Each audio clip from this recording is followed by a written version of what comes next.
বিসমিল্লাহির রহমানির রহিম। বন্ধুরা আসসালামু আলাইকুম। আজকে একটা নতুন জিনিস দেখাবো। আমার চাচার বাসায়, এটা রংপুর অঞ্চলের প্রসিদ্ধ একটা জিনিস। এটা নাকি সিদ্ধ করে তারপরে খায়।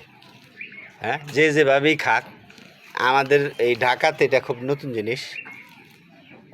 আপনারা আমার এটা যা দেখতেছেন তারা বলবেন যেটা কার দেশে কী বলে এটাকে। ময়লা হয়ে গেছে এই ইয়াটা। এই যে সুন্দর মতো এই আলুর, ও এই যে তো অনেক বড় হয়েছে। হ্যাঁ, এটাও বড় হয়েছে। এই যে কি আলু কারে কয় না আলু এরকম। এইখানে ওই যে আরো যে গাছ আছে এগুলা, ওই গাছের নিচে আরো অনেক আলু। ওই যে হ্যাঁ, ওই যে একটা দেখা যায়। হ্যাঁ হ্যাঁ, এই যে আলু আছে অনেকটি, মানে হচ্ছে 5-7 কেজি এখানে হয়ে যাবো। এখন তো 3-4 কেজি হয়ে গেছে গা, 3-4 কেজি হয়ে গেছে গা। মুখ আলু, আমি তো এই জিনিসটা প্রথম দেখলাম। আমি এর আগে কখনো এরকম দেখিনি। শৈল ভরা খালি শিকড়, শৈল ভরা কাটা, গাছ ভরা কাটা, শৈল ভরা শিকড়।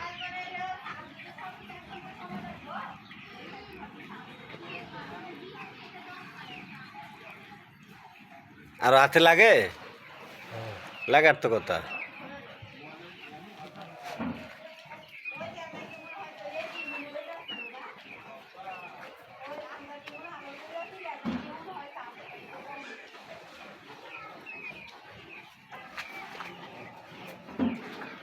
যে জঞ্জাল আর জঙ্গল, এই যে এই দিক দিয়ে যেতটুকু খুঁজছেন না, এই এই এই এই যে টবটা সরাইয়া এই টবের তলা দিয়েও আছে আমার ধারণা।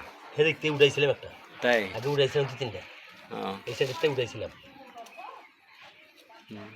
এই দিকে আছে নি যে এখানে, এই যে এই দিক দিয়ে। হ্যাঁ, এই দিক দিয়ে দেখ তো।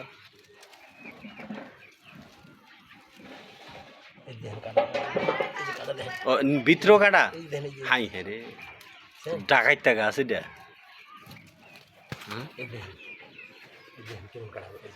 মাটির নিচে এই কাটা, মাটির নিচে না, এটা আর কি মাটির নিচে সাইড দই একবার। সত্যি এটা আমার জীবনে আমি আর কোনোদিন দেখছি না এরকম।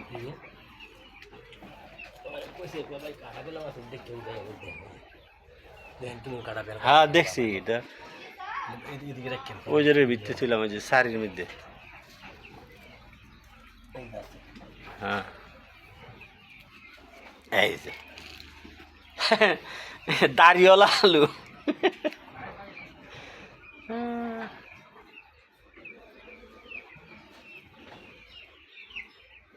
ঠিক আছে, ধন্যবাদ। আসসালামু আলাইকুম রহমতুল্লাহ।